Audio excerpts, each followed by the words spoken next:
Typically on the record when Jen does it in the briefing room, right? But have a little bit at the top for you. Appreciate you joining us for the president's trip to Woodstock, New Hampshire, where he will visit the NH-175 bridge over the Pemigewasset, or just Pemi River, which has been on the state's red list of bridges in poor condition since 2013. He will deliver remarks on how the bipartisan infrastructure law repairs and rebuilds the nation's roads and bridges while strengthening resilience to climate change and creating good-paying union jobs.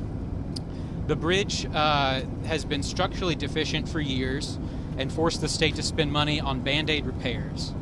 The president will talk about how repairing bridges like this is not just important for public safety, but upgrades that are going to save commuters time and money and boost local economic competitiveness.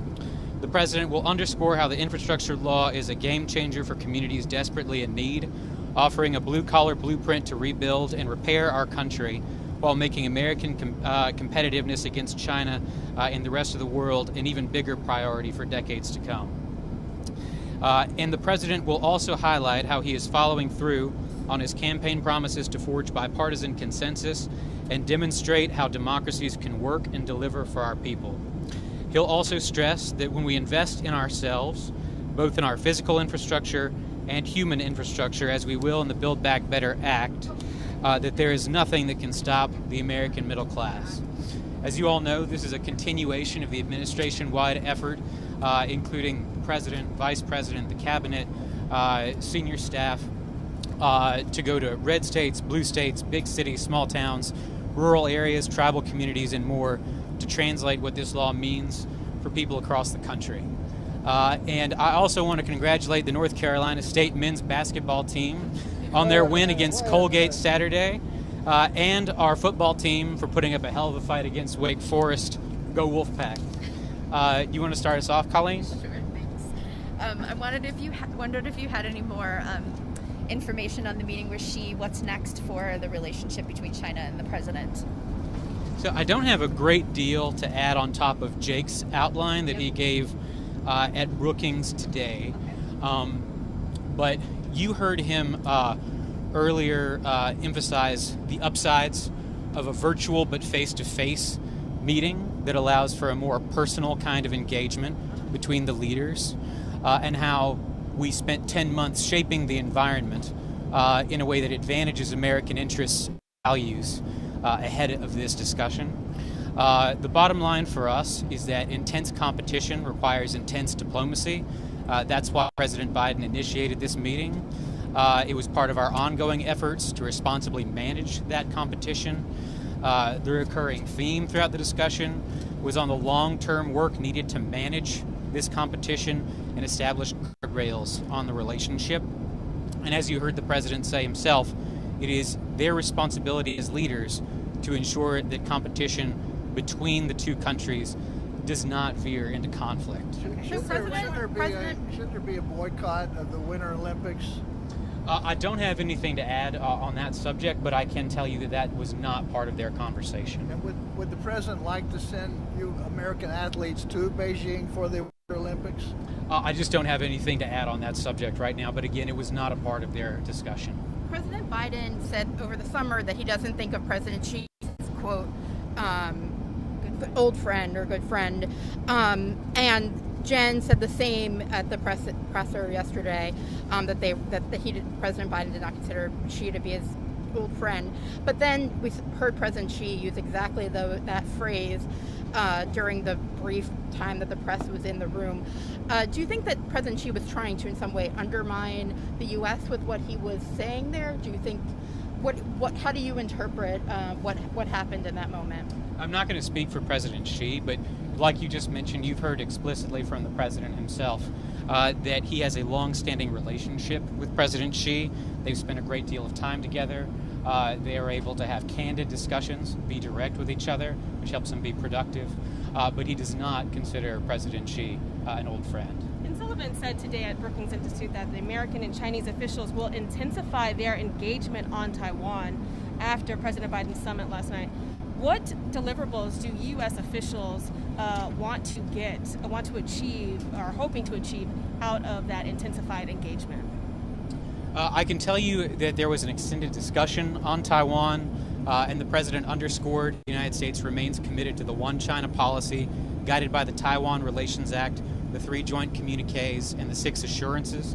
And he highlighted the U.S. strongly opposes unilateral efforts to change the status quo or undermine peace and stability across the Taiwan Strait, and this is something on which we will continue to engage. And a second question on the debt ceiling. Has President Biden talking to Leader Schumer or McConnell on a path forward on the debt ceiling? We are always in close touch with leadership about ensuring that we do not default on our obligations, which virtually every Republican leader has acknowledged would be catastrophic for our economy, would cause millions of working people to lose their jobs in short order, would cut seniors off from Social Security and Medicare benefits, generate an unneeded recession. And I would note on that score that multiple times throughout the Trump administration, despite having very large and substantive disagreements with President Trump's economic agenda, Democrats always crossed the aisle in large numbers to ensure that we did not default because of the pain that would mean for American families and because of the damage it would do to our standing in the world. So we remain in close touch with leadership, and we believe that it is an absolute must that we raise the debt limit. Has he talked to McConnell about this recently? I don't have any specific conversations on to read out to you right now. Just to go back to China briefly. Did the U.S. and China reach an agreement to allow journalists to come and go from the country, and for potentially a 1-year multiple entry visa for Chinese journalists? Those are things that the Chinese state media is saying were agreed to in the lead up to the meeting, but so far we've not yet been able to get confirmation from the U.S. side. Well, I obviously can't speak for Chinese state media, but on this subject I would refer you to the State Department. On infrastructure, Jen was asked yesterday how soon we might see the first new projects started. She didn't quite have an answer. I'm wondering if you have anything more on that. Are we talking weeks, months, days, potentially, when we might see these sort of new projects get started that are a result of the bill or the law? Well, some programs will move very quickly, while others will take time to stand up and get right. There is a spectrum here. As you heard us throughout the process make clear, this is not a stimulus bill. The American Rescue Plan was our stimulus bill, and its results speak for themselves in the sense that we are now growing. We are now seeing historic job growth, over 600,000 new jobs on average a month. We are growing economically at the fastest rate in almost 40 years. But some of these you will see impacts in short order. I believe Governor Hochul yesterday pointed to some projects in New York that they are going to channel these new resources to soon. And then some are going to take a number of years. I would keep in mind the Department of Transportation is preparing to move formula dollars to states as soon as congressional rules allow for. The EPA is ready to announce the first Superfund sites prioritized for funding, and DOE has identified the first sites for their advanced reactor demonstration program. I would also remind you that last Monday the President released his Ports Action Plan outlining specific steps and deadlines that we will take to rapidly deploy available funding. We know that communities need help now, and there is a backlog of good projects out there. An enormous priority for the President and for his new implementation coordinator, Mitch Landrieu, who is traveling with us today, is to move as swiftly as possible to get money out the door, shovels on the ground, and start creating jobs for the American people. Today's the deadline for a lot of acting positions who weren't confirmed. What's the administration doing about that? I believe it's about 200 people fall into this category. How big of a problem is this? We are working around the clock to try and ensure timely confirmations of the qualified people who we have put forward. We are grateful to the members in both parties in the Senate who have worked with us in good faith to ensure that we are staffed in all of these vital areas. And we also are engaged with members who have been standing in the way of our very qualified nominees, and that is going to continue. Do you know what happens with these acting people then once that time limit gets hit, or they can't act in those positions anymore? I don't have more I can provide now, but let me see if there's some we can provide later. About Danny Fenster, the journalist who was freed from Myanmar, I just wondered if the White House played any role at all. I wondered how you guys feel about, the former governor doing his sort of diplomacy to get him freed. So the United States welcomes the release of Danny Fenster from detention in Burma. We are very pleased that he will be able to reunite with his family soon. We thank our many partners who joined us in calling for his release. And we appreciate efforts by all partners, including Governor Richardson, who helped secure Danny's release. Sorry. Beto O'Rourke announced his candidacy. Does the president support it? His candidacy for the Texas governor? So this is the first time I have gaggled. It will certainly be the last if I break the Hatch Act. But I will note for you, just speaking generally, that it is abnormal for the president to weigh in primaries. On the Rittenhouse trial, given that we might get a verdict soon, is the president expected to address whatever the verdict is? And is the White House preparing for the possibility of some kind of unrest across the country as a result of what we might see there? So as Jen was getting at yesterday, we are not going to comment on ongoing court cases. That is something that that is something that we have to honor. And I do not have any announcements to make at the moment about his schedule, but something that I can tell you, if the plane will stabilize, is that the White House is in contact with state officials at the request of community leaders. The Department of Justice's Community Relations Service has provided trainings on de-escalation and contingency planning to local community organizations, and they are prepared to provide any further assistance that is needed. Andrew, should we expect the Fed nominee today or later this week? Right now. Right now. Right now. You want to Do make it. some news? I am not going to make history right now. I just don't have. Financial press here right now. It'd be the best gaggle ever. I just don't have anything to offer right now. Do you plan to raise with Russia the case of this blowing up a satellite, leaving debris in orbit? Sorry, just 1 second. As you may have seen from the Secretary of State, Russia conducted a direct ascent anti-missile test on November 15th that struck a Russian satellite and created a debris field in low Earth orbit. Because of this, astronauts on board the International Space Station were forced to take emergency precautions and sheltered in the Soyuz and SpaceX Crew Dragon capsules in case the debris collided with the International Space Station. This action demonstrates Russia's complete disregard for the security, safety, stability, and long-term sustainability of the space domain for all nations. This debris will continue to pose a direct threat to activities in outer space for years to come, and puts at risk satellites all nations rely on for national security, economic prosperity, and scientific discovery. The United States will work with our allies and partners as we seek to respond to this irresponsible act. We call upon all responsible spacefaring nations to join us in efforts to develop norms of responsible behavior and to refrain from conducting dangerous and irresponsible destructive tests like those carried out by Russia. On Build Back Better, a couple things with the vote potentially happening this week in the House. First, we're expecting the CBO score on tax revenue at some point in the next couple of days. And that seems to be an area where the administration is already anticipating that it may not be as favorable a number as you all have projected.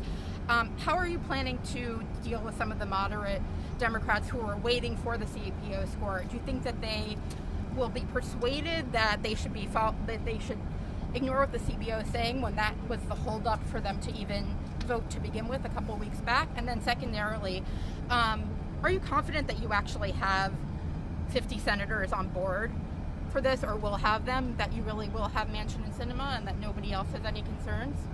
So on your second question first, like the president said when we released the framework, We are confident that we are going to obtain 50 votes in the Senate for the Build Back Better Act.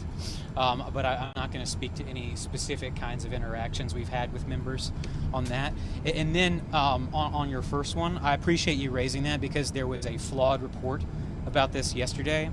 As reporters who've been closely tracking the negotiations for months pointed out last night, after some of that flawed reporting, there has been wide agreement on the part of everyone involved, moderates, liberals, etc., that CBO does not have experience analyzing revenue amounts gained from cracking down on wealthy tax cheats who are taking advantage of every honest taxpayer.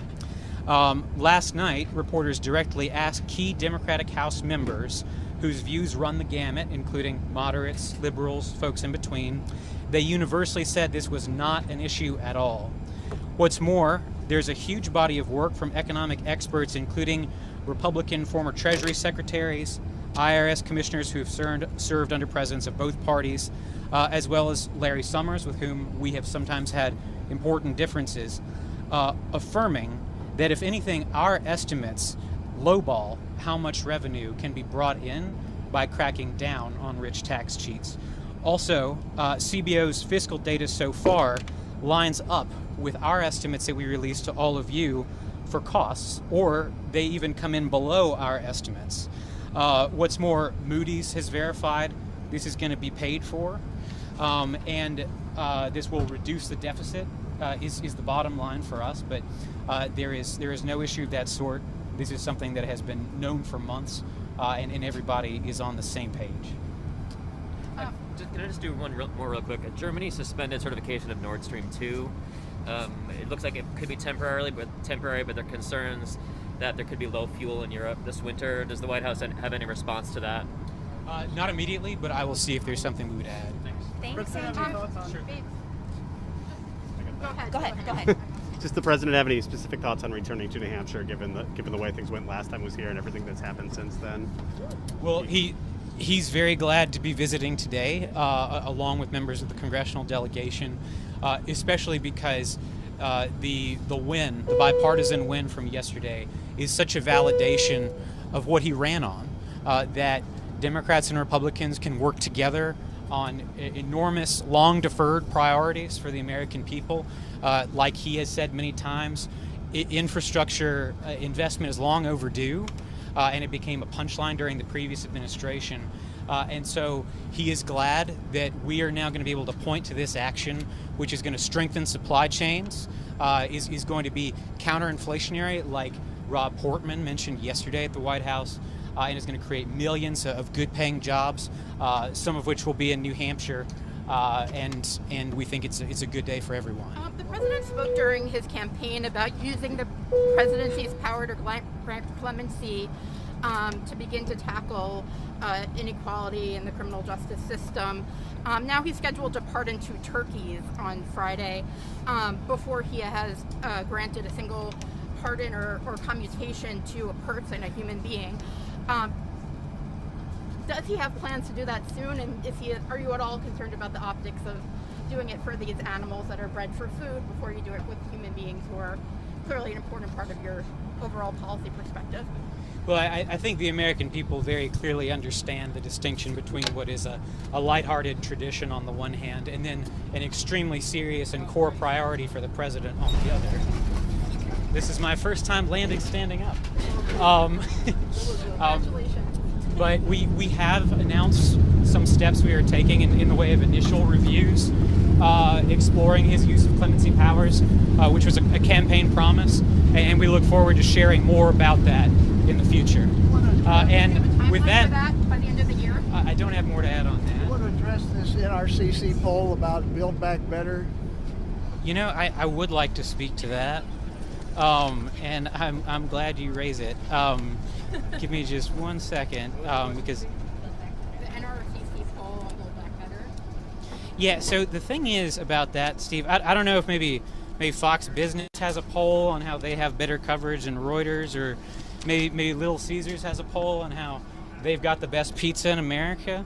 But in all seriousness, virtually all of your news organizations have polled Build Back Better joined by many other reputable pollsters.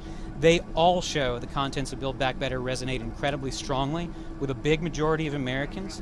That is because at a time when families are facing high prices, this will aggressively cut some of their biggest costs, like prescription drugs, capping the cost of insulin at $35, capping the amount of their money seniors pay for prescription drugs, cutting the cost of childcare in half for a majority of middle-class families, and fighting inflation for the long haul. What's really happening is that GOP leaders claim they care about inflation, but as Rick Scott shared this week, they're actively rooting for it and standing in the way of popular reductions to protect tax giveaways for the wealthy and for big corporations. Also, if you look at that poll, they need to lie about what's in the policy, which I think says everything. And with that, we better go. Thank you. Thanks, Andrew. Thank Appreciate y'all. it.